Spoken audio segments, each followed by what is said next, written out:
Puji Tuhan, selamat malam, salam sejahtera dan damai sejahtera, salam sejahtera dan bahagia kiranya memenuhi setiap kehidupan kita, pribadi lepas pribadi. Malam ini saya mengucap syukur kepada Tuhan karena Tuhan memberi kesempatan bagi kita untuk mengusahakan dan memelihara ibadah pendalam Alkitab yang disertai dengan perjamuan suci. Puji Tuhan, saya juga tidak lupa menyapa anak-anak Tuhan, umat Tuhan, hamba-hamba Tuhan yang sedang mengikuti pemberitaan firman Tuhan lewat live streaming, video internet itu Facebook dimanapun Anda berada. Selanjutnya mari kita mohonkan kemurahan hati Tuhan, supaya kiranya Tuhan kembali membukakan firman-Nya bagi kita malam ini.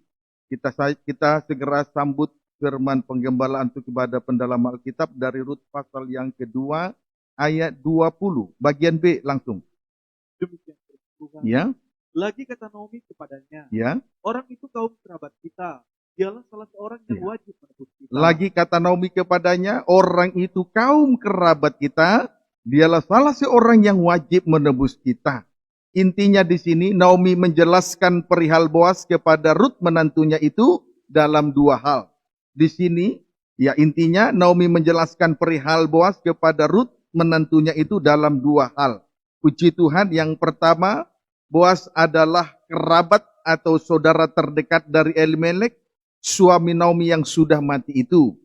Puji Tuhan. Yang kedua, Boas adalah salah seorang yang wajib menebus mereka, Naomi dan Rut. Puji Tuhan. Namun perihal Boas tentang kedua hal tersebut telah diterangkan. Ya, telah diterangkan, namun perihal Boas tentang kedua hal tersebut telah diterangkan. Puji Tuhan, selanjutnya kita akan memasuki ayat 21. Silakan.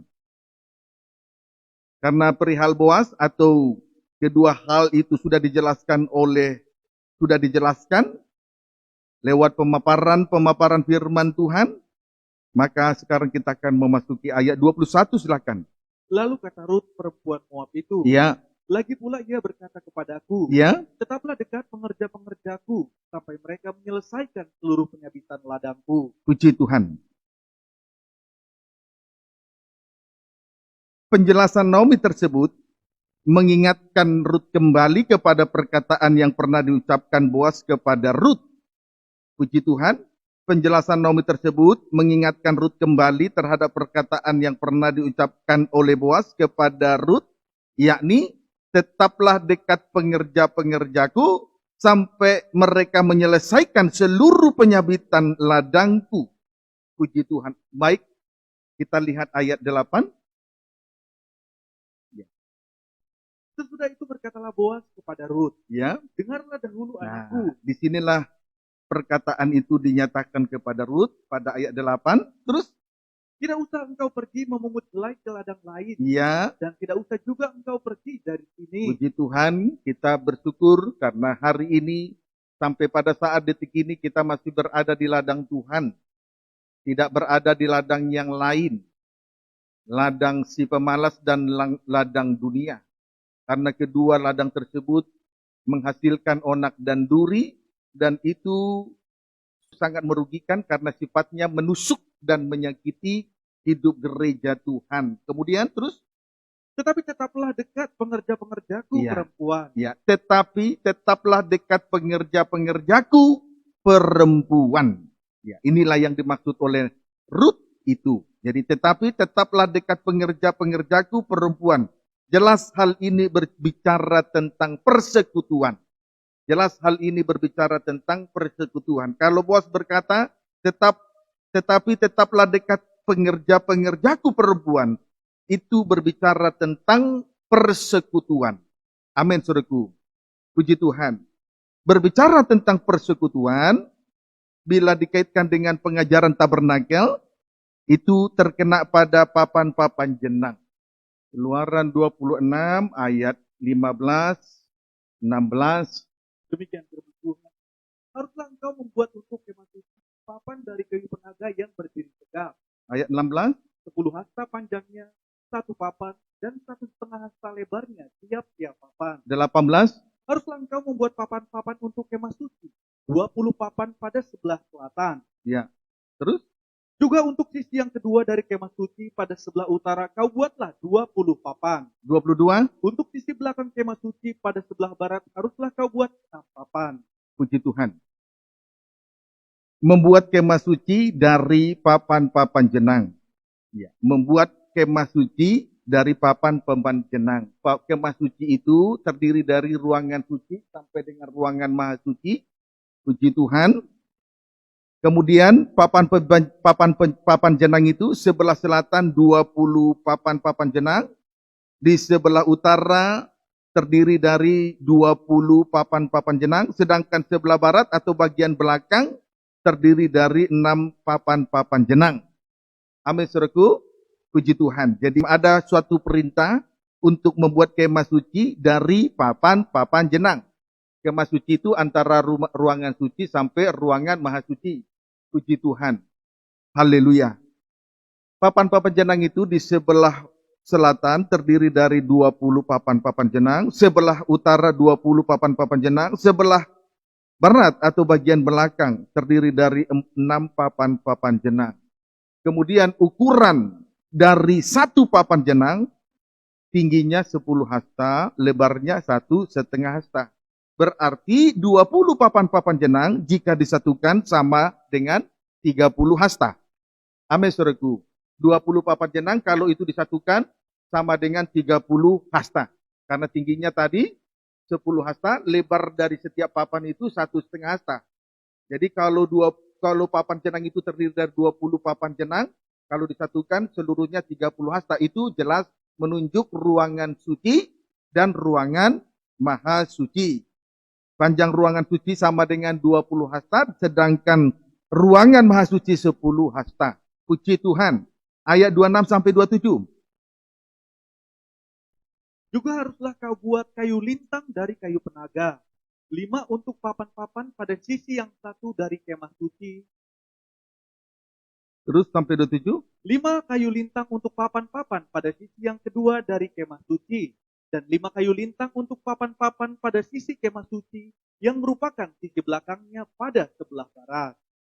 Kemudian membuat 5 kayu lintang pada sisi selatan dan 5 kayu lintang atau palang, 5 kayu lintang atau palang pada sisi selatan tadi. Kemudian 5 kayu lintang atau palang pada sisi utara, serta membuat 5 kayu lintang atau palang di sebelah barat. Puji Tuhan. Sedangkan sebelah timur pada pintu kemah tanpa kayu lintang. Coba ditunjukkan dulu itu. Ini papan jenang di sebelah utara dan sebelah selatan. Terdiri dari 20 papan jenang. Kalau disatukan nanti panjangnya jadi 30 hasta karena tingginya 10 hasta, lebar dari setiap satu papan itu 1,5. Maka kalau dia terdiri dari 20 papan jenang, maka otomatis panjangnya 30 hasta. Amin. Itu sebelah sisi utara dan sisi selatan. Sisi kiri dan sisi kanan. Amin, saudaraku. Sedangkan sisi belakang terdiri dari 6 papan jenang. Lalu tiap-tiap sisinya dipalangi dengan 5 kayu lintang. Baik sebelah utara, sisi sebelah utara maupun sisi sebelah selatan, maupun sisi bagian belakangnya, saudaraku, dipalangi dengan 5 kayu lintang. Dapat dipahami, saudaraku? Puji Tuhan. Jadi, saudara, seluruhnya, baik sisi utara dan sisi selatan dipalangi dengan kayu lintang, 5 kayu lintang. Baik juga bagian belakang, bagian barat dipalangi dengan 5 kayu lintang. Tetapi pada bagian pintu kemah tidak dipalangi dengan kayu lintang. Tetapi di situ juga terdapat 5 batang tiang pintu kemah. Jadi, saudaraku, kemah ini, baik kemah suci ini, seluruhnya dikelilingi dengan 5, angka 5. 5 sebelah utara itulah 5 kayu lintang, sebelah barat 5 kayu lintang, sebelah selatan 5 kayu lintang. Sementara pada pintu kemah memang tidak ada kayu lintang, tetapi di situ terdapat 5 batang tiang pintu kemah. Amin, saudaraku. Puji Tuhan. Haleluya. 5 batang kayu lintang di sebelah selatan, 5 batang kayu lintang di sebelah utara, 5 batang kayu lintang di sebelah barat. Tetapi pada pintu kemah tidak ada kayu lintang, di situ ada 5 tiang pintu kemah di sebelah timur. Pendeknya, papan-papan jenang tersebut diikat dan disatukan dengan 5 batang kayu lintang. Dapat dipahami, saudaraku? Jadi papan-papan jenang tersebut, baik yang di sebelah utara dan di selatan maupun di sebelah barat, diikat oleh 5 kayu lintang. Angka 5 jelas itu menunjuk 5 luka utama yang dialami oleh Tuhan Yesus Kristus. Angka 5 menunjuk 5 luka utama yang dialami oleh Tuhan Yesus Kristus. Kesimpulannya, papan-papan jenang dengan 5 kayu lintang artinya terciptanya persekutuan dari anak-anak Tuhan. Jelas itu dikerjakan oleh korban dari Yesus anak Allah di atas kayu salib. Dapat dipahami, saudaraku. Jadi kesimpulannya, persekutuan dari anak-anak Tuhan itu tercipta oleh karena korban dari Yesus di atas kayu salib. Puji Tuhan. Haleluya. Jadi kita anak-anak Tuhan dijadikan satu, jelas karena korban Kristus. Itu sebabnya kita bisa bersatu karena korban Kristus. Kalau Yesus anak Allah tidak disalibkan, dikorbankan di atas kayu salib, kita tidak mungkin bersatu di tempat ini. Puji Tuhan. Tidak ada kekuatan apapun di atas muka bumi ini yang dapat mempersatukan anak-anak Tuhan selain 5 kayu lintang. Baik sisi selatan, baik sisi utara, baik sisi barat. Amin, saudaraku. Puji Tuhan. Kiranya dapat dipahami dengan baik. Yohanes 20 ayat 24 sampai 25. Demikian firman Tuhan. Tetapi Thomas, seorang dari ke-12 murid itu, yang disebut Didimus, tidak ada bersama-sama mereka ketika Yesus datang itu. Sampai 25. Maka kata murid-murid yang lain itu kepadanya, kami telah melihat Tuhan. Tetapi Thomas berkata kepada mereka, sebelum aku melihat bekas paku pada tangannya, dan sebelum aku mencucukkan jariku ke dalam bekas paku itu, dan mencucukkan tanganku ke dalam lambungnya, sekali-kali aku tidak akan percaya. Puji Tuhan. Haleluya. Singkatnya, Thomas tidak percaya bahwa murid-murid telah melihat Tuhan Yesus. Thomas tidak percaya bahwa murid-murid telah melihat Tuhan Yesus Kristus. Mengapa demikian? Karena Thomas tidak bersama-sama atau tidak menyatu dengan murid-murid ketika Yesus memperlihatkan dirinya kepada murid-murid. Amin. Ayat 26 sampai 28.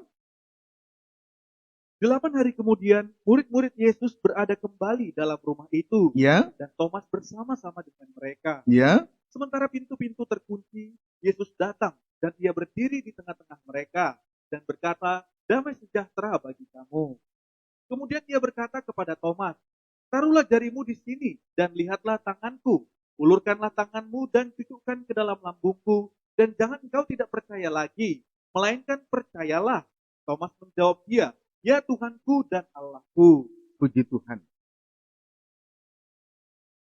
Akan tetapi, ketika Thomas berkumpul dengan murid-murid yang lain, tiba-tiba Yesus berdiri di tengah-tengah mereka, lalu berkata kepada Thomas, taruhlah jarimu di sini dan lihatlah tanganku. Ulurkanlah tanganmu dan cucukkan di dalam lambungku. Dan jangan engkau tidak percaya lagi, melainkan percayalah. Lalu Thomas menjawab dia, ya Tuhanku dan Allahku. Puji Tuhan. Haleluya. Ayat 29. Kata Yesus kepadanya, Ya. karena engkau telah melihat aku, Kata Yesus kepada Thomas, karena engkau telah melihat aku, maka engkau percaya. Terus berbahagialah mereka Ya. yang tidak melihat namun percaya. Pendeknya, iman Thomas melihat dulu baru percaya. Sebenarnya iman yang murni dan benar di hadapan Allah ya adalah percaya walaupun tidak melihat. Amin, saudaraku. Puji Tuhan. Kiranya dapat dipahami dengan baik. Haleluya. Jadi saudaraku, sudah sangat jelas terciptanya persekutuan, jelas karena Yesus telah mengorbankan dirinya di atas kayu salib. Puji Tuhan. Haleluya. Amin, saudaraku. Efesus 4 ayat 3 sampai 4. Efesus 4 ayat 3 sampai 4. Demikian firman Tuhan. Kesatuan jemaat dan karunia yang berbeda-beda. Ya. Dan berusahalah memelihara Ya. kesatuan roh Berusahalah memelihara kesatuan roh, terus oleh ikatan damai sejahtera. oleh ikatan damai sejahtera. Amin, saudaraku. Berusaha memelihara kesatuan roh oleh ikatan damai sejahtera. Puji Tuhan. Kemudian Satu tubuh dan tandanya, satu roh. Tandanya kita satu tubuh, satu roh, terus Sebagaimana kamu telah dipanggil kepada satu pengharapan ya, yang terkandung dalam panggilanmu. sebagaimana kita telah dipanggil kepada satu pengharapan, bukan dua pengharapan. Dan hal itu terkandung dalam panggilan kita masing-masing. Terus Satu Tuhan, satu Tuhan, satu iman, satu baptisan, satu baptisan, terus satu Allah ya, dan Bapa dari semua. Allah yang di atas semua dan oleh semua dan di dalam semua. Puji Tuhan. Kemudian satu Tuhan, satu iman, satu baptisan, satu Allah dan Bapa dari semua. Allah di atas semua dan oleh semua dan di dalam semua. Puji Tuhan. Haleluya. Jadi supaya tetap terciptanya persekutuan, ada kebersamaan di antara anak-anak Tuhan, mari berusahalah memelihara kesatuan roh oleh ikatan damai sejahtera. Oleh ikatan damai sejahtera. Jangan kita sama seperti Thomas. Dia tidak percaya dengan berita yang disampaikan oleh murid-murid yang lain. Tetapi ketika ia berkumpul bersama dengan murid-murid, lalu Yesus menampilkan dirinya. Barulah dia percaya. Sebab itu, berusahalah memelihara kesatuan roh oleh ikatan damai sejahtera. Damai sejahtera yang mengikat kita semua. Sebab itu jangan dirusak damai sejahtera itu. Jangan sampai kita tidak percaya. Sebab itu di sini katakan, satu tubuh, pada ayat 5, satu Tuhan, satu iman, satu baptisan. Berusahalah memelihara kesatuan roh oleh ikatan damai sejahtera. Puji Tuhan. Biarlah kiranya damai sejahtera Kristus memerintah di hati kita masing-masing. Puji Tuhan, upayakan jangan ada penonjolan diri, sebab itu tanda pemisahan.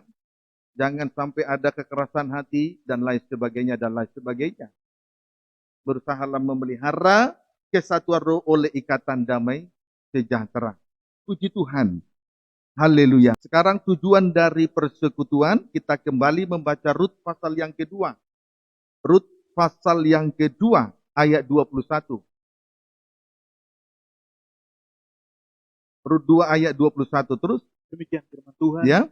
Lalu kata Rut perempuan Moab itu. Lalu kata Rut perempuan Moab itu terus. Lagi pula ia berkata kepadaku. Ya. Tetaplah dekat pengerja-pengerjaku sampai mereka menyelesaikan seluruh penyabitan ladangku. Ya. Tujuan dari persekutuan adalah untuk menyelesaikan seluruh pekerjaan, yakni penyabitan di ladang Boas. Tujuan dari persekutuan adalah untuk menyelesaikan seluruh pekerjaan, yakni penyabitan di ladang Boas.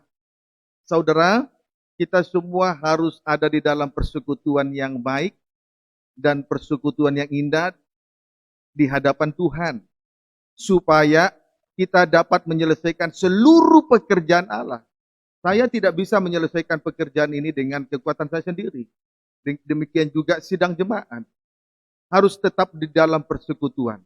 Untuk dapat menyelesaikan seluruh pekerjaan. Yakni penyabitan di ladang Boas. Kiranya dapat dipahami dengan baik. Puji Tuhan. Yohanes pasal 4.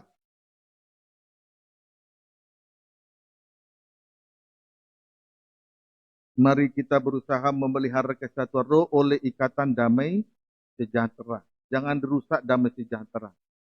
Puji Tuhan. Yohanes pasal yang keempat ayat 31 sampai 33. Baca. Demikian firman Tuhan. Ya, Percakapan dengan perempuan Samaria. ya, Sementara itu murid-muridnya mengajak dia. ya. Katanya, Katanya, makanlah." Rabi, makanlah. Terus Akan tetapi ia berkata kepada mereka, Yesus menjawab terus. "Padaku ada makanan yang tidak kamu kenal." Terus, Maka murid-murid itu berkata seorang kepada yang lain, ya, "Adakah orang telah membawa sesuatu kepadanya untuk dimakan?" puji Tuhan. Singkatnya, Tuhan menolak makanan dari murid-murid yang hanya sekedar memenuhi kebutuhan manusia secara lahiriah, namun tidak memenuhi kebutuhan manusia batinia atau manusia rohani. Amin, saudaraku. Puji Tuhan. Ayat 34. Maka kata Yesus kepada mereka, Ya, "Makananku ialah melakukan kehendak Dia yang mengutus aku dan menyelesaikan pekerjaannya." puji Tuhan. Makanan yang dapat memenuhi kebutuhan manusia secara batinia atau manusia rohani ialah melakukan kehendak Allah dan menyelesaikan pekerjaannya. Amin, saudaraku. Puji Tuhan. Jadi makanan yang dapat memenuhi kebutuhan manusia secara batinia atau manusia rohani ialah melakukan kehendak Allah dan menyelesaikan pekerjaannya. Puji Tuhan. Mari kita lihat ketika Yesus menyelesaikan pekerjaannya di atas muka bumi ini, diawali dulu dalam Injil Matius pasal yang ke-26. Ayat 34. Ya. Demikian firman Tuhan.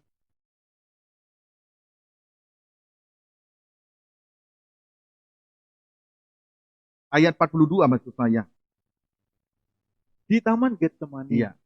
Lalu ia pergi untuk kedua kalinya dan Terus. berdoa. Iya. Katanya, "Ya Bapakku, Ya. jikalau cawan ini tidak mungkin lalu, Cawan ini tidak mungkin berlalu begitu saja. Terus? kecuali apabila aku meminumnya, Terus? jadilah kehendak-Mu." Iya. Yesus anak Allah telah melakukan kehendak Allah sebab ia telah minum cawan Allah, yakni menanggung penderitaan yang tidak harus ia tanggung. Puji Tuhan. Yesus anak Allah telah melakukan kehendak Allah Bapa. Sebab ia telah minum cawan Allah, yaitu menanggung penderitaan yang tidak harus ia tanggung di atas kayu salib. Menanggung penderitaan karena dosa manusia. Dengan demikian kehendak Allah terlaksana. Yohanes 19 ayat 30. Injil Yohanes 19 ayat 30. Baca. Demikian firman Tuhan. Ya. Yesus mati. Ya. Sesudah Yesus meminum anggur asam itu, Terus? berkatalah ia, Sesudah "Sudah Yesus selesai." minum anggur asam itu berkatalah ia, sudah selesai. Terus? Lalu ia menundukkan kepalanya dan menyerahkan nyawanya. Iya, puji Tuhan. Sesudah melakukan kehendak Allah Bapa, selanjutnya berkatalah ia, sudah selesai. Dengan demikian, ia telah menyelesaikan pekerjaannya di atas kayu salib. Amin, saudaraku. Kemudian, sesudah ia mengatakan sudah selesai, atau ia sudah menyelesaikan pekerjaannya di atas kayu salib, kemudian ia menundukkan kepalanya dan menyerahkan nyawanya. Kemudian ia menundukkan kepalanya dan menyerahkan nyawanya atau mati di kayu salib. Puji Tuhan. Ayat 32 sampai 34. Maka datanglah prajurit-prajurit lalu mematahkan kaki Ya. orang yang pertama Ya, dan kaki orang yang lain yang disalibkan bersama-sama dengan Yesus. terus? Tetapi ketika mereka sampai kepada Yesus dan melihat bahwa ia telah mati, mereka tidak mematahkan kakinya. Terus? Tetapi seorang dari antara prajurit itu menikam lambungnya dengan tombak dan segera mengalir keluar darah dan air. Melihat bahwa Yesus telah mati, mereka tidak mematahkan kakinya. Tetapi seorang dari prajurit itu menombak lambung Yesus dan segera mengalir keluar darah dan air. Jelas ini berbicara tentang terwujudnya pembentukan tubuh Kristus yang sempurna. Amin, saudaraku. Jelas ini berbicara tentang terwujudnya pembentukan tubuh Kristus yang sempurna. Karena tidak ada satu pun dari tulang-tulang Yesus yang dipatahkan. Puji Tuhan. Melihat karena Yesus sudah mati, maka tidak ada satu pun tulang-tulang Yesus yang dipatahkan. Puji Tuhan. Jadi semuanya tetap berada di dalam keutuhan atau satu kesatuan yang sempurna. Karena tidak ada satu pun dari tulang-tulang Yesus yang dipatahkan. Puji Tuhan. Kejadian 2 ayat 22 sampai 24. Kejadian 2 ayat 22 sampai dengan ayat 24. Demikian firman Tuhan. Ya. Dan dari rusuk yang diambil Tuhan Allah dari manusia itu, Ya. dibangunnyalah seorang perempuan. Dibangun atau dibentuk. Terus Lalu dibawanya kepada manusia itu. perempuan itu berbicara, itu menunjuk gereja Tuhan. Terus Lalu berkatalah manusia itu, ya. inilah dia, Inilah tulang dia. dari tulangku Terus dan daging dari dagingku. ya. Ia akan dinamai perempuan sebab ia diambil dari laki-laki. Sampai ayat 23 saja. Perempuan itu dibentuk dari satu tulang rusuk Adam. Allah membentuk perempuan dari salah satu tulang rusuk Adam. Ini merupakan gambaran dan bayangan dari pengorbanan Yesus di atas kayu salib. Ketika Tuhan membentuk perempuan itu dari salah satu tulang rusuk Adam, itu merupakan gambaran dan bayangan dari pengorbanan Yesus di atas kayu salib. Pendeknya, sesudah perempuan itu dibentuk, selanjutnya berkatalah Adam, inilah tulang dari tulangku dan daging dari dagingku. Dengan demikian terwujudnya pembentukan tubuh Kristus yang sempurna. Amin, saudaraku. Puji Tuhan. Haleluya. Kiranya dapat dipahami dengan baik. Haleluya. Wahyu pasal 19 ayat 6 sampai dengan ayat 9. Silakan. Demikian firman Tuhan. Perjamuan kawin anak domba. Lalu aku mendengar seperti suara himpunan besar orang banyak, seperti desau air bah, dan seperti deru guru yang hebat. Katanya, haleluya. Haleluya. Karena Terus Tuhan Allah kita yang Maha Kuasa telah menjadi Raja. ya. Marilah kita bersukacita dan bersorak-sorai dan memuliakan Dia, karena hari perkawinan anak domba telah tiba dan pengantinnya telah siap sedia. Terus Dan kepadanya dikaruniakan supaya memakai kain lenan halus yang berkilau-kilauan dan yang putih bersih. Lenan halus itu adalah perbuatan-perbuatan yang benar dari orang-orang kudus. terus Lalu ia berkata kepadaku, tuliskanlah, berbahagialah mereka yang diundang ke perjamuan kawin anak domba. Katanya lagi kepadaku, perkataan ini adalah benar, perkataan-perkataan dari Allah. puji Tuhan. Singkatnya saudara, sasaran akhir dari perjalanan rohani kita di atas muka bumi ini adalah tidak lain tidak bukan pesta nikah anak domba. Dengan lain kata, terwujudnya kesatuan tubuh Kristus yang sempurna. Itulah antara Israel dan bangsa kafir.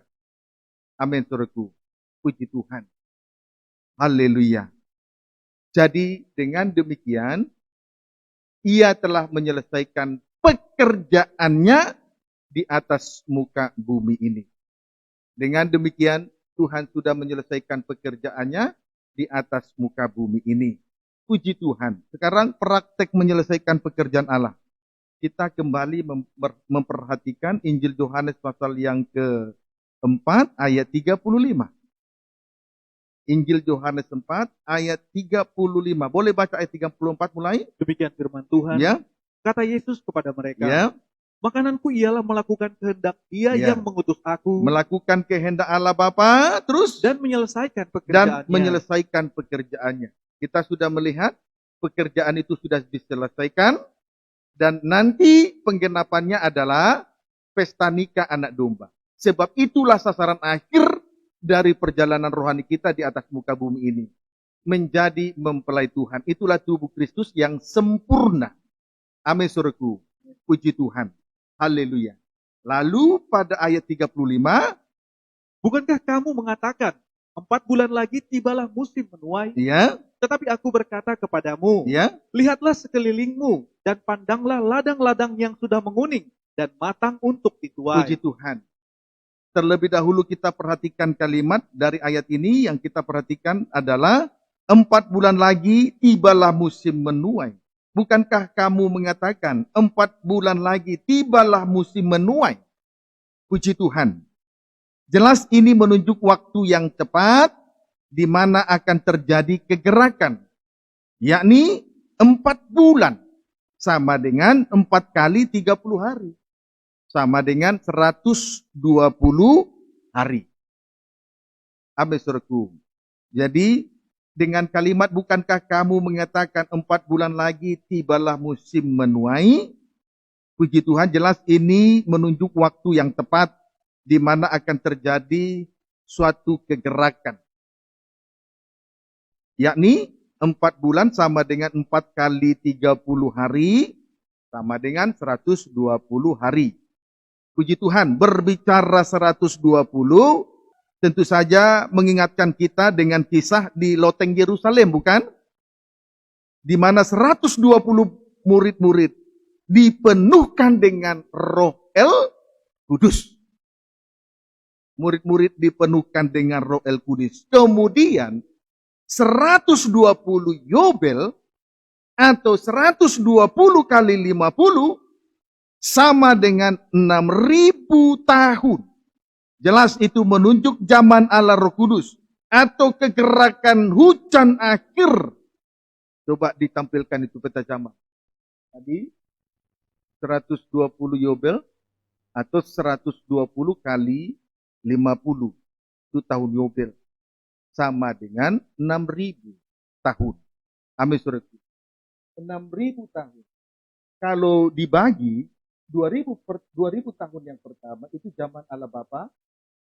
2000 tahun yang kedua itu zaman Allah Anak. 2000 yang ketiga itulah berarti 6.000. 2000 yang ketiga genap 6.000 itu zaman Allah Roh Kudus. Zaman kemurahan, itulah zaman sekarang. Amin, saudaraku. Puji Tuhan. Haleluya. Zaman Allah Roh Kudus berarti kegerakan hujan akhir. Tandanya, tanda daripada kegerakan hujan akhir adalah penggenapan dari firman Allah dapat dilihat dengan jelas, yaitu hukuman-hukuman sudah mulai dijatuhkan pada dunia. Itu kegerakan Roh Kudus hujan akhir. Tandanya adalah, saudaraku, penggenapan dari firman Allah dapat dilihat dengan jelas, yaitu hukuman-hukuman sudah mulai dijatuhkan pada dunia. Yang pertama, hukuman dari 7 materai, hukuman bagi mereka yang tidak menghargai kegiatan Roh Kudus. Ini merupakan penghukuman untuk mereka yang tidak menghargai kegiatan Roh Kudus.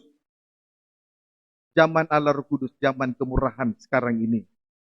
Itu ditulis dalam Wahyu pasal 6 ayat 1 sampai 17. Kemudian Wahyu 8 ayat 1 dibaca di rumah masing-masing. Puji Tuhan. Haleluya. Jadi hukuman-hukumannya sudah mulai dijatuhkan pada dunia. Yang pertama, hukuman dari 7 materai. Itu merupakan hukuman bagi mereka yang tidak menghargai kegiatan Roh Kudus. Tidak menghargai ibadah dan pelayanan di hari-hari terakhir ini. Dan hukuman itu ditulis dalam Wahyu 6 ayat 1 sampai 17 dan Wahyu 8 ayat 1 nanti dibaca masing-masing di rumah masing-masing. Kemudian yang kedua, hukuman dari 7 sangkakala kepada mereka yang tidak menghargai firman Allah. Itu hukuman kepada mereka yang tidak menghargai firman Allah. Itu nanti dicari sendiri ayatnya di rumah masing-masing. Wahyu 8 ayat 6 ayat 13. Wahyu 8 ayat 6 sampai 13. Wahyu 9 ayat 1 sampai 21. Wahyu 11 ayat 15 sampai 19. Kemudian yang ketiga, hukuman dari 7 cawan murka Allah kepada mereka yang tidak menghargai kasih Allah. Jadi ada 3 kali 7. 7 kali yang pertama, itu hukuman dari Allah Roh Kudus, hukuman dari 7 materai, atau hukuman dari Allah Roh Kudus kepada mereka yang tidak menghargai kegiatan Roh Kudus. Kemudian yang kedua, 7 kali hukuman dari 7 sangkakala, hukuman bagi mereka yang tidak menghargai firman Allah. Kemudian 7 kali hukuman dari cawan murka Allah bagi mereka yang tidak menghargai kasih Allah. Amin, saudaraku. Puji Tuhan. Itu ditulis di dalam Wahyu 16 ayat 1 sampai dengan ayat 21. 7 cawan murka Allah itu merupakan hukuman dari Allah bagi mereka yang tidak menghargai kasih Allah. Itu ditulis di dalam Wahyu 16 ayat 1 sampai dengan ayat 21. Nanti dibaca masing-masing di rumah ya, supaya bisa membaca. Puji Tuhan. Wahyu 16 untuk ini kita baca hukuman yang ketiga dari 7 kali cawan murka Allah. Wahyu 16 ayat 16 sampai 17. Saya berharap kita semua bisa mengikuti apa yang saya sampaikan ini. Termasuk juga saudara-saudara yang terkasih yang mengikuti pemberitaan firman Tuhan lewat live streaming. Kiranya dapat diikuti, dapat dipahami dengan baik. Puji Tuhan. Wahyu 16 ayat 16 sampai 17. Demikian firman Tuhan. Boleh judul utama. Ketujuh malapetaka. 7 malapetaka, itulah cawan murka Allah. Ketujuh cawan murka Allah. Langsung saja baca. Cawan yang ketujuh. Cawan Allah yang ketujuh. Ayat 16 sampai dengan ayat 17. Terus. Lalu ia mengumpulkan mereka di tempat yang dalam bahasa Ibrani disebut Harmagedon. Harmagedon. Peperangan yang disebut Harmagedon. Ayat 17 terus. Dan malaikat yang ketujuh menumpahkan cawannya ke cawan angkasa. Murka Allah yang ketujuh ditumpahkan ke angkasa terus. Dan dari dalam bait suci kedengaranlah suara yang nyaring dari tahta itu. Katanya, sudah terlaksana. Cawan murka Allah yang ketujuh ditumpahkan ke angkasa. Sesudah itu ditumpahkan, terdengarlah suara yang nyaring dari tahta itu, katanya, sudah terlaksana. Nah, inilah wujud dari perkataan Yesus ketika ia menyelesaikan pekerjaannya di kayu salib. Dapat dipahami, saudaraku. Puji Tuhan. Sudah terlaksana. Atau sama dengan sudah selesai. Kiranya dapat dipahami dengan baik. Cawan murka Allah yang ketujuh atau yang terakhir, saudaraku, ditumpahkan ke angkasa. Lalu terdengarlah suara yang nyaring dari tahta itu, katanya, sudah terlaksana atau sudah selesai. Inilah wujud dari perkataan Yesus ketika ia menyelesaikan pekerjaannya di atas kayu salib. Amin, saudaraku. Puji Tuhan. Haleluya. Kiranya dapat dipahami dengan baik. Nah, sekarang ayat 18 sampai dengan ayat 20. Maka memancarlah kilat. Ayo, peliharalah kesatuan ruh oleh ikatan damai sejahtera. Ayat 18 sampai 20. Maka memancarlah kilat dan menderulah bunyi guru. Dan terjadilah gempa bumi yang dahsyat seperti belum pernah terjadi sejak manusia ada di atas bumi. Iya. Kemudian, terus ayat 20 sampai 20. Begitu hebatnya gempa bumi itu. Lalu terbelahlah kota besar itu. Ayat 18 sampai 20 tadi. Maka memancarlah kilat dan menderulah bunyi guru. Dan terjadilah gempa bumi yang dahsyat seperti belum pernah terjadi sejak manusia ada di atas bumi. Begitu hebatnya gempa bumi itu. Lalu terbelahlah kota besar itu menjadi 3 bagian. Dan runtuhlah kota-kota bangsa-bangsa yang tidak mengenal Allah.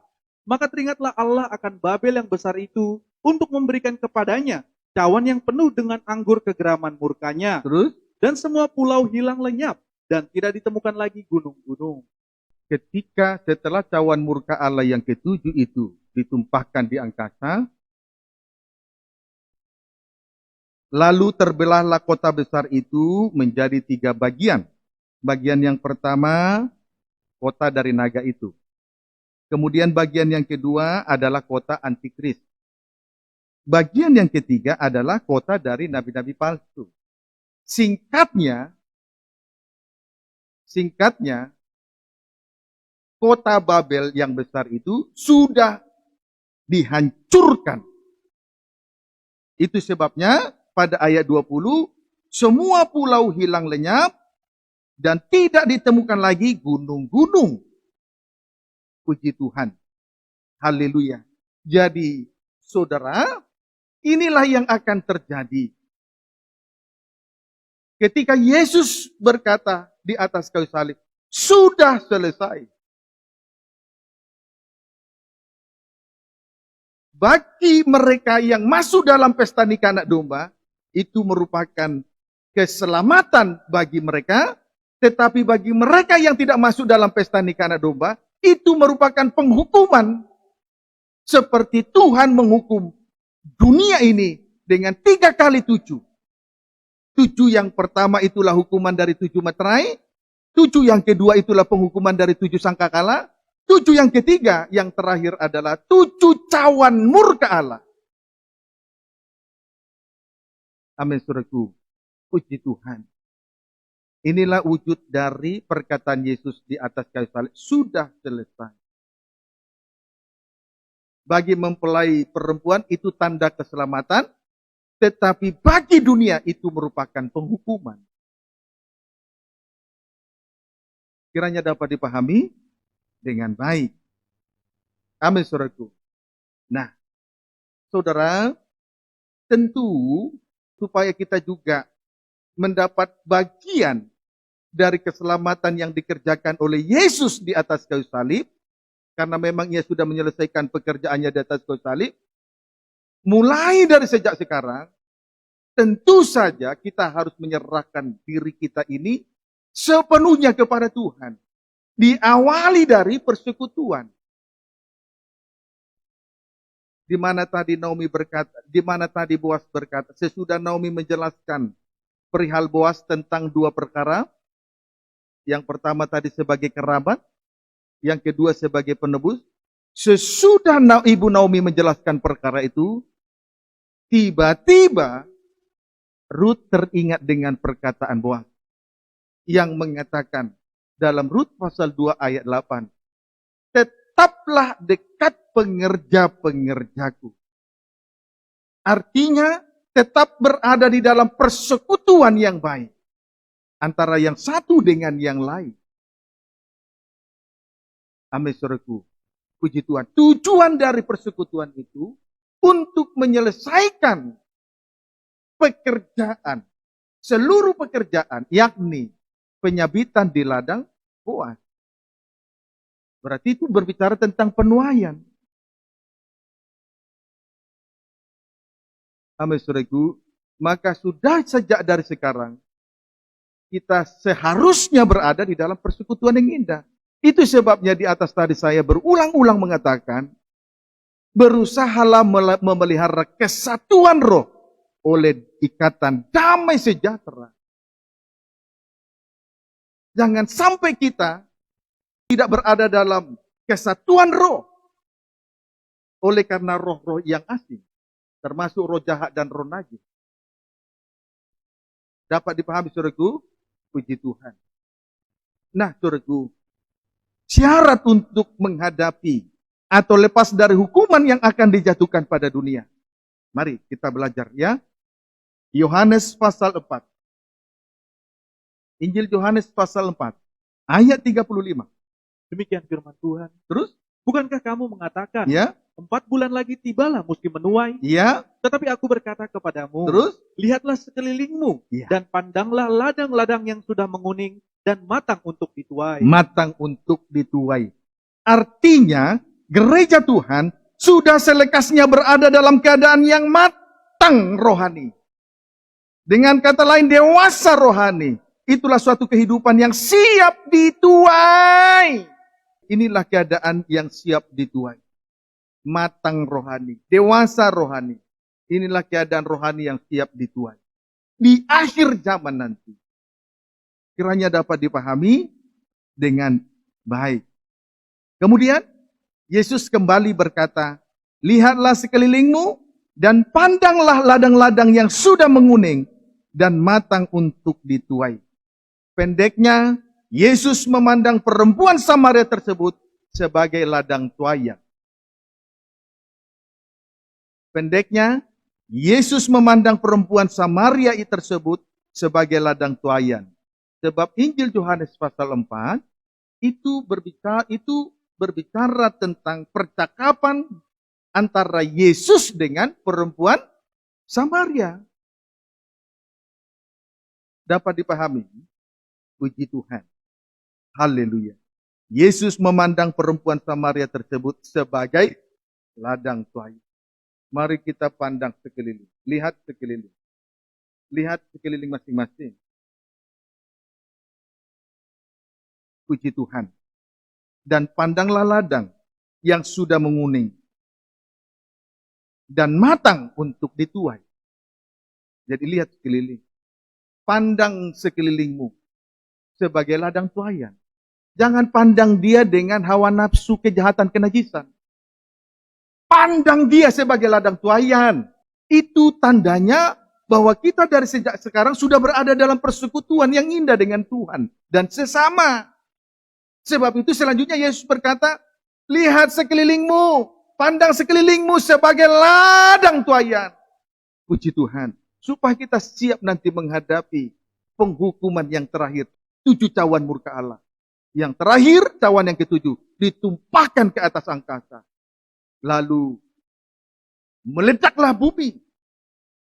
Sesudah meledak bumi, lalu bumi terpecah menjadi 3 bagian. Yang satu bagian itu adalah naga besar, satu bagian antikris, satu bagian adalah nabi-nabi palsu. Kesatuan mereka sudah dihancurkan. Sehingga tidak terlihat lagi pulau-pulau dan gunung-gunung. Dan itu merupakan penghukuman bagi dunia. Tetapi cawan murka Allah yang ke-7 itu tanda keselamatan bagi gereja Tuhan yang sempurna. Yang sudah masuk dalam pembentukan tubuh Kristus yang sempurna tadi. Puji Tuhan. Oleh sebab itu, sebelum saya lanjutkan kembali, tentu saja kita mengucap syukur dan terima kasih kepada Tuhan. Ia telah melakukan kehendak Allah Bapa dan menyelesaikan pekerjaannya di atas kayu salib. Supaya demi terwujudnya kesatuan tubuh Kristus yang sempurna. Sehingga sekalipun ada penghukuman yang terakhir, itulah cawan murka yang ke-7. Sebagai tanda penghukuman bagi dunia. Tetapi bagi mereka yang masuk dalam pembentukan tubuh Kristus, dengan lain kata adalah tubuh mempelai, itu merupakan tanda keselamatan. Sebab itu mari kita melihat sekeliling. Dengan lain kata, pandang sekelilingmu sebagai ladang tuaian.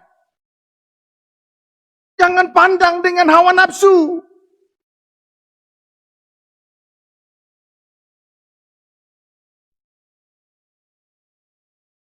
Puji Tuhan, kiranya dapat dipahami dengan baik. Kita harus berucap syukur terima kasih kepada Tuhan. Dia sudah menyelesaikan pekerjaannya di atas kayu salib.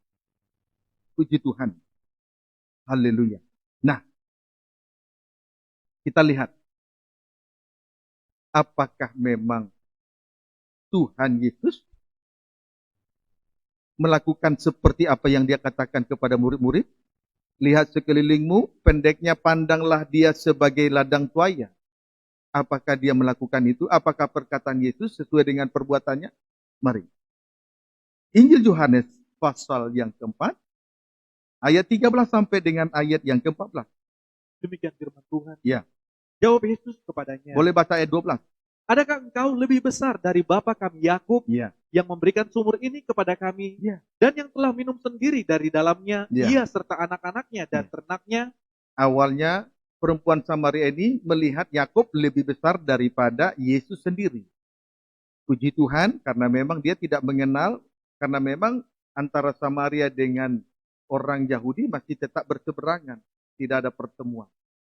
Sehingga melihat Yakub lebih besar daripada pribadi Yesus. Puji Tuhan. Lalu ayat 13 sampai 14. Jawab Yesus kepadanya, Ya, barang siapa minum air ini, Ya. ia akan haus lagi. ia akan haus lagi terus. Tetapi barang siapa minum air yang akan kuberikan kepadanya, Ya, ia tidak akan haus untuk selama-lamanya. terus. Sebaliknya air yang akan kuberikan kepadanya Ya, akan menjadi mata air di dalam dirinya, terus. yang terus-menerus memancar sampai kepada hidup yang kekal. Iya. Puji Tuhan. Singkatnya, Yesus menawarkan air kehidupan kepada perempuan Samaria ini. Sebab pada ayat 14 ini, Sebab pada ayat 13, jawab Yesus kepadanya, barang siapa minum air ini, ia akan haus lagi. Tetapi barang siapa minum air yang akan kuberikan kepadanya, ia tidak akan haus untuk selama-lamanya. Sebaliknya, air yang akan kuberikan kepadanya akan menjadi mata air di dalam dirinya, yang terus-menerus memancar sampai kepada hidup yang kekal. Puji Tuhan. Singkatnya, dari ayat ini kita mengambil kesimpulan bahwa Yesus menawarkan air kehidupan kepada perempuan Samaria tersebut. Puji Tuhan. Dan hal yang senada juga kita alami malam ini. Tuhan menawarkan air itu kepada kita supaya jangan haus lagi. Supaya kita jangan haus lagi ya. Puji Tuhan. Haleluya. Kebanyakan manusia ini haus dalam berbagai-bagai jenis. Ada yang haus kedudukan, jabatan, ada haus hawa nafsu yang lain-lain. Termasuk haus atau tidak puas dengan kenajisannya. Macam-macam. Macam-macam. Puji Tuhan. Tetapi melihat situasi seperti yang dialami perempuan Samaria tersebut, segera saja Tuhan tawarkan air kehidupan. Puji Tuhan, dan Tuhan juga sedang mengulurkan dua tangannya kepada kita. Artinya Tuhan sedang menawarkan air kehidupan itu. Sekarang sikap kita, apakah kita mau menyambut atau tidak? Puji Tuhan. Ayat 15. Kata perempuan itu kepadanya, Ya. Tuhan, berikanlah aku air itu. Lihat reaksi daripada perempuan Samaria ini. Tuhan, berikanlah aku air itu. Terus? Supaya aku tidak haus dan tidak usah datang lagi ke sini untuk menimba air. Di sini kita melihat reaksi daripada perempuan Samaria setelah mendengarkan tawaran dari Yesus, Tuhan Yesus. Lalu dia berkata, Tuhan, berikan aku air itu. Dia rindu air kehidupan. Dia rindu air kehidupan. Puji Tuhan. Saudaraku, perempuan Samaria, sekali lagi saya sampaikan, merindukan air hidup. Tujuannya ia merindukan air hidup itu jelas. Bisa kita lihat dari pengakuannya. Satu, supaya aku tidak haus. Dua, supaya aku tidak usah datang lagi ke sini untuk menimba air. Puji Tuhan. Manusia, apalagi kalau dia di luar Tuhan, tidak tergembala, saudaraku, akan mengalami kehausan. Seperti yang dikatakan Yesus, kalau kamu minum air dari dalam sumur itu, kamu akan haus lagi. Tetapi barang siapa minum air yang akan kuberikan kepadanya, ia tidak akan haus untuk selama-lamanya. Puji Tuhan. Haleluya. Kemudian jawaban yang kedua dari perempuan Samaria. Supaya aku tidak datang lagi ke sini untuk menimba air. Puji Tuhan. Saudara, tidak salah seseorang menuntut ilmu setinggi-tingginya, menimba ilmu setinggi-tingginya. Ilmu atau pengetahuan di bidang apa saja itu tidak salah. Kalau itu, selagi itu masih positif. Puji Tuhan. Tetapi, saudaraku, seperti apapun dalamnya kita menimba ilmu, saudaraku, walaupun itu kita timba sampai dalam-dalam, belum sempurna untuk memberi keselamatan jiwa kita masing-masing, saudara. Maka kita juga harus belajar dari pengakuan. Dua kali pengakuan daripada perempuan Samaria itu. Puji Tuhan. Haleluya. Ini berbicara tentang kerendahan hati. Ayat 16. Kata Yesus kepadanya, Ya. pergilah panggillah suamimu dan datang ke sini. Ya. Melihat reaksi, melihat kerinduan yang mendalam dari perempuan Samaria ini, Yesus segera berkata kepadanya, pergilah, panggillah suamimu, dan datang ke sini. Artinya, saudaraku, yang pertama-tama yang diperiksa oleh Tuhan adalah hubungan kita dengan Tuhan. Hubungan nikah. Yang pertama-tama diperiksa oleh Tuhan adalah nikah suci. Apakah hubungan kita dengan Tuhan dalam hubungan nikah suci? Itu hubungan nikah secara rohani. Demikian juga nikah jasmani antara suami dengan istri, istri dengan suami. Berada dalam nikah yang suci. Itu dulu yang diperiksa oleh Tuhan. Sebab kalau kita bandingkan dengan Wahyu 18 ayat 2, dosa yang paling dibenci oleh Tuhan adalah dosa kenajisan. Jangan sampai nikah suci dirusak, dirongrong oleh kenajisan atau perzinahan di dalam hati dan pikiran dan perasaan. Sebab itu Tuhan berkata, setelah melihat kerinduan yang mendalam, kerinduan yang luar biasa, Yesus berkata, pergilah, panggillah suamimu dan datang kembali ke sini. Tuhan koreksi dulu dalam nikah. Yang kaum muda remaja, nikah rohanimu dengan Tuhan diperiksa Tuhan juga. Hubunganmu dengan Tuhan sejauh mana itu diperiksa Tuhan. Hubungan kita dengan Tuhan, hubungan dalam nikah suci loh saudara. Itu harus dipertahankan. Sama-sama kita belajar, sama-sama kita saling mendoakan. Saya tidak mengatakan saya ini sudah paling sempurna dari saudara. Tapi sama-sama kita berdoa. Sama-sama kita belajar. Puji Tuhan. Haleluya. Nah, kemudian setelah melewati syarat itu, apakah dia mau dikoreksi? Karena itu merupakan syarat mutlak loh saudaraku, untuk menikmati air kehidupan. Nikah suci kita harus mau dikoreksi loh saudaraku. Hubungan kita dengan Tuhan harus mau dikoreksi. Singkatnya, dosa kenajisan itu harus dihancurkan. Dosa kenajisan itu harus dibongkar dengan tuntas. Dapat dipahami? Puji Tuhan. Kiranya dapat dipahami dengan. Lalu, marilah kita melihat ayat 17 sampai 18. Kata perempuan itu, aku tidak mempunyai suami. Aku tidak mempunyai suami. Terus? Kata Yesus kepadanya, Ya. tepat katamu Ya. bahwa engkau tidak mempunyai suami. Ya. Sebab engkau sudah mempunyai 5 suami. Ya. Dan yang ada sekarang padamu bukanlah suamimu. Ya. Dalam hal ini engkau berkata benar. Puji Tuhan. Lihat, kata perempuan itu, aku tidak mempunyai suami.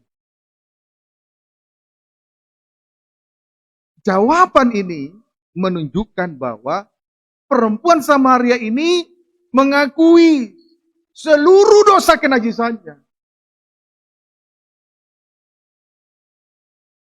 Mengakui segenap dosa kenajisannya. Segenap perzinahannya di hadapan Tuhan. Melihat jawaban dan pengakuan yang tulus dari perempuan Samaria ini, kata Yesus kepadanya, tepat katamu bahwa engkau tidak mempunyai suami. Kalau mengakui dosa, harus diakui dengan tepat dan benar dan jujur. Saudara,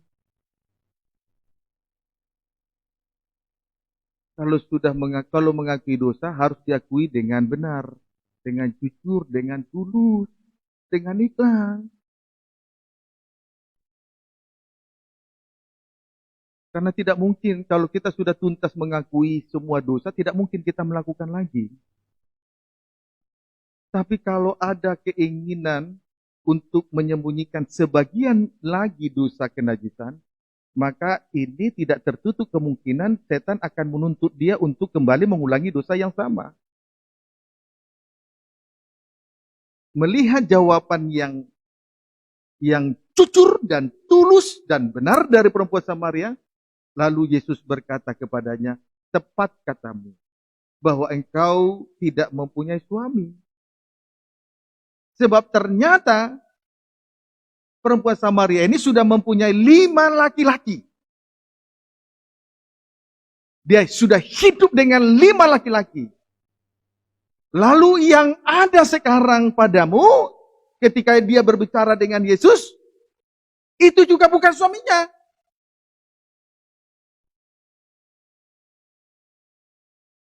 Sehingga oleh karena pengakuan yang tulus, yang tepat dan benar jujur ini, maka Yesus berkata, dalam hal ini, engkau berkata benar. Biarlah kiranya kita dibenarkan oleh Tuhan, karena pengakuan yang tuntas.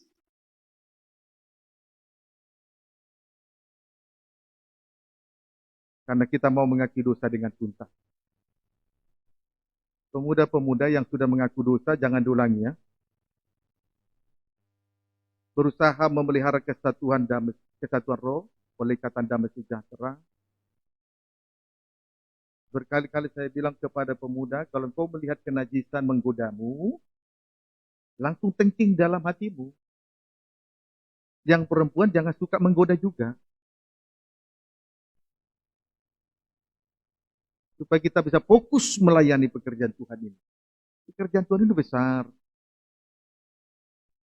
Tidak boleh dirusak dengan dosa kenajisan. Amin, saudaraku. Puji Tuhan. Haleluya. Biarlah Tuhan yang membenarkan kita.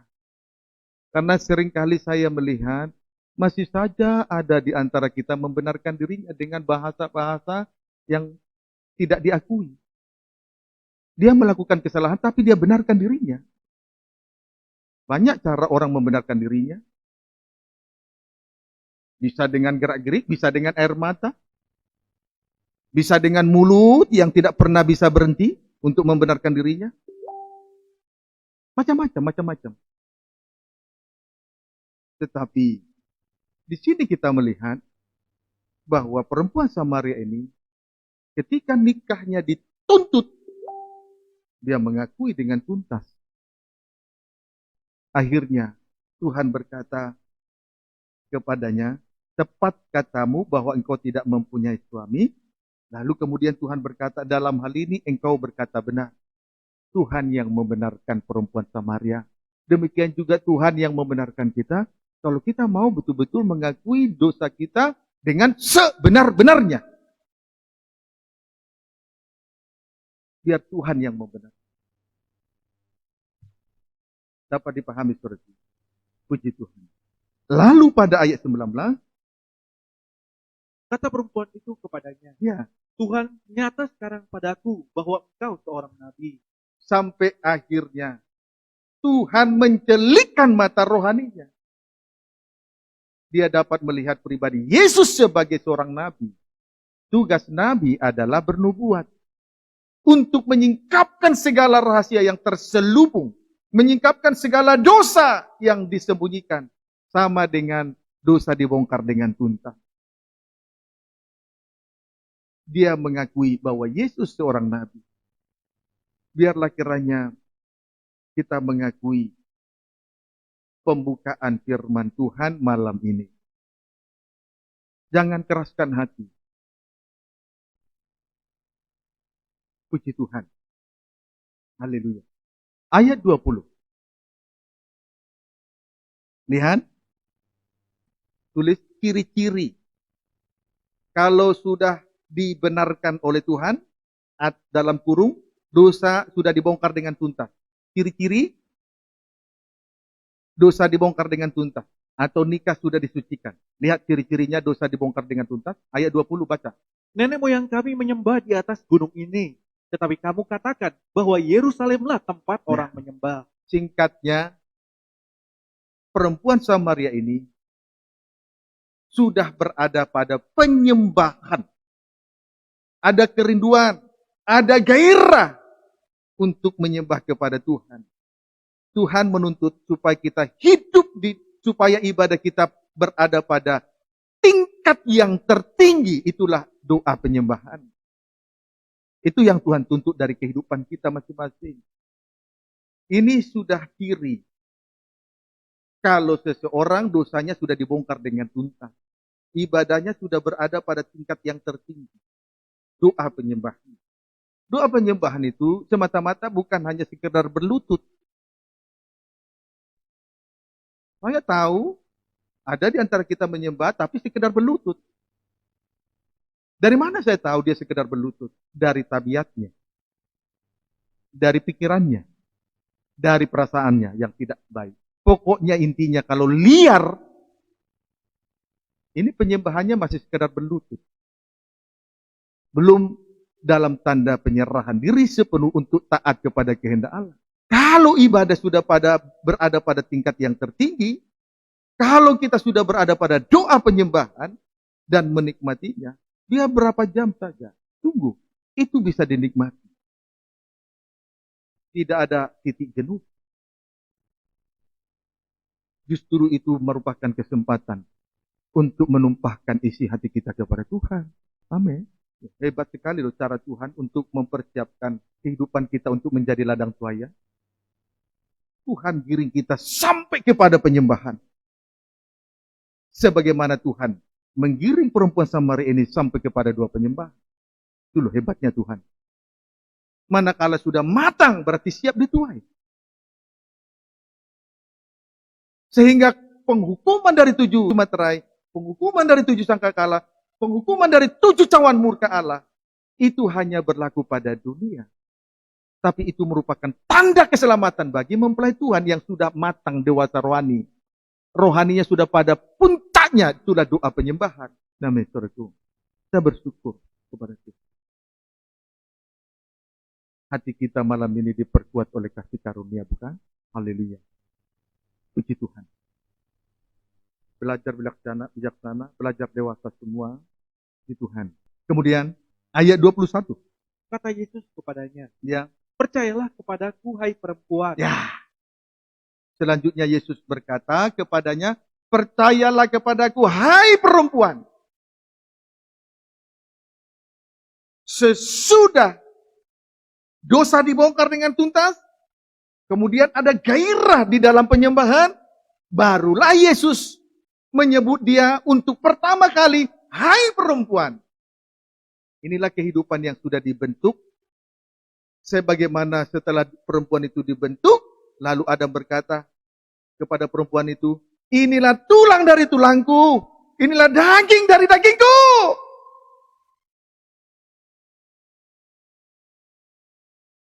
Sebagai milik kepunyaan Tuhan. Gereja Tuhan yang sempurna. Itulah mempelai Tuhan. Kiranya dapat dipahami dengan saudara, kalau kita melihat cara Tuhan untuk mengerjakan hidup rohani kita ini, maka tentu saja kita, saudaraku, mengucap syukur dan terima kasih dari kedalaman hati yang paling dalam.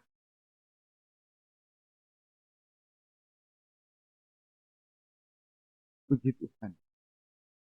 Saudara, seseorang tidak akan bisa dewasa, menjadi matang rohani, dengan pengertiannya, dengan kekuatannya, dengan kemampuannya. Tetapi Tuhan sudah menyelesaikan pekerjaannya di atas kayu salib bagi kita semua. Amin, saudaraku. Saya berharap, manakala kita menyembah malam ini, jangan hanya air mata. Harus diikuti dengan keubahan. Dapat dipahami, saudaraku? Dan keubahan itu bukan dari mulut. Harus dari praktek perbuatan hidup. Masing-masing kita harus buktikan di hadapan Tuhan. Perempuan Samaria juga membuktikannya. Bukan dari mulut lagi. supaya kita diakui. Dan Yesus berkata, hai perempuan. Sebagaimana tadi Adam.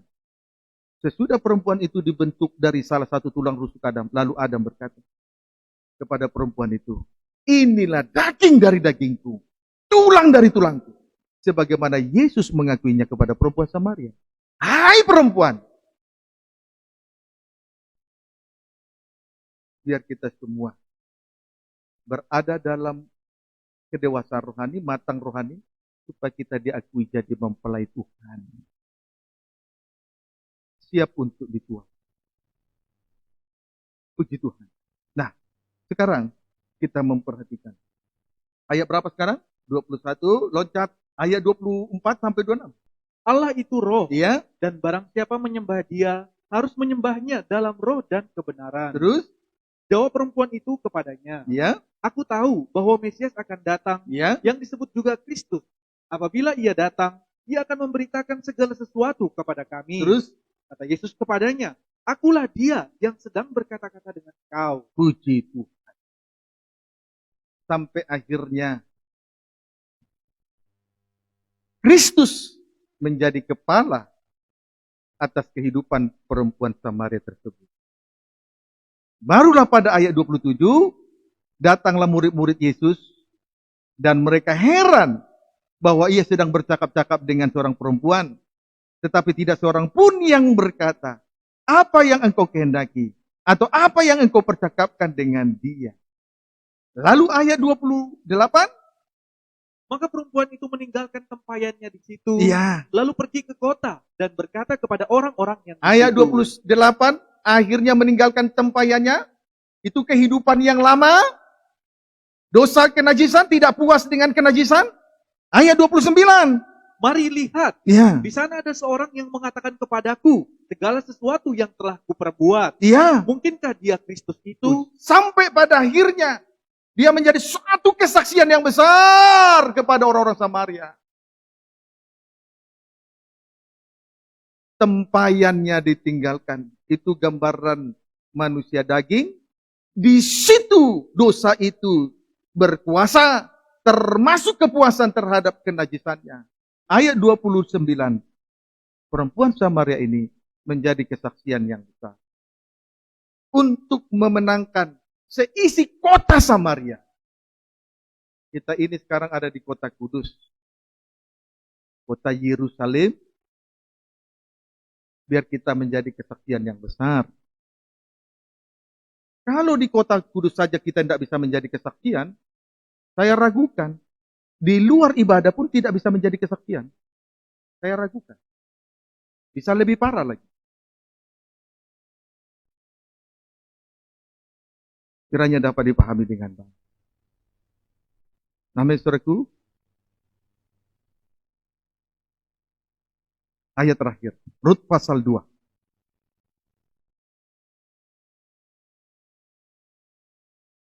Ayat 22 sampai 23. Demikian.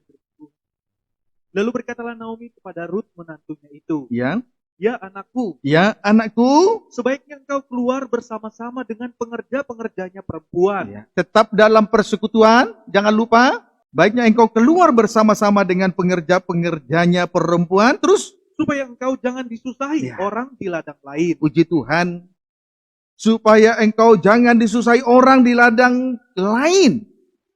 Jadi tetap dalam persekutuan yang indah bersama dengan Tuhan dan sesama, sampai akhirnya kita tidak mengalami kesusahan di ladang orang, termasuk ladang antikris. Terus, Demikianlah Rut tetap dekat pada pengerja-pengerja perempuan Boas ya, untuk memungut ya, sampai musim menuai jelai dan musim menuai gandum telah berakhir. Ya. Dan selama itu ia tinggal pada mertuanya. demikianlah Rut tetap dekat pada pengerja-pengerja perempuan untuk memungut sampai musim menuai jelai dan musim menuai gandum berakhir. Dan selama itu ia tinggal pada mertuanya. Ibu Naomi itu gambaran dari gembala sidang. Hamba Tuhan yang sudah menerima jabatan gembala. Puji Tuhan, Ruth tetap tinggal bersama dengan Naomi. Berarti tetap tergembala. Sampai menyelesaikan pekerjaan, yakni penuaian di ladang Boas. Tuhan Yesus memberkati kita semua.